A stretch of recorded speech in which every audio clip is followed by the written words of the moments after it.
পেটেই ভাঙিছে না কঁকালেই ভাঙিছে মই চোন ধৰিবই পৰা নাই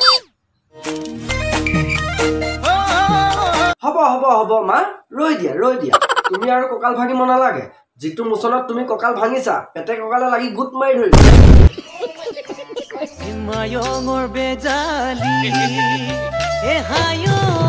বন্ধুসকল যি কি নহওক এগৰাকী বাহিৰৰ ছোৱালী হৈ আমাৰ অসমীয়াৰ বিহু নৃত্য প্ৰদৰ্শন কৰিলে আমাৰ কাৰণে এইটো গৌৰৱৰ কথা কিন্তু এনেকুৱা ধৰণৰ ড্ৰেছ পিন্ধি কিবা আধা নগ্নৰ দৰে গোটেই পেটটো উলিয়াই যদি বিহু নৃত্য প্ৰদৰ্শন কৰে মই হলে কেলা একেবাৰে হজম কৰিব নোৱাৰো তো যি কি নহওক বন্ধুসকল এইটো কেৱল মোৰ ব্যক্তিগত মতামত মোৰ কিবা ছোৱালীজনীকে ভিডিঅ' দেখি ভাল নালাগিল তো ইয়াৰ বিষয়ে আপোনাৰ কি মতামত তো প্লিজ কমেণ্ট বক্সত কমেণ্ট কৰিবলৈ নাপাহৰিব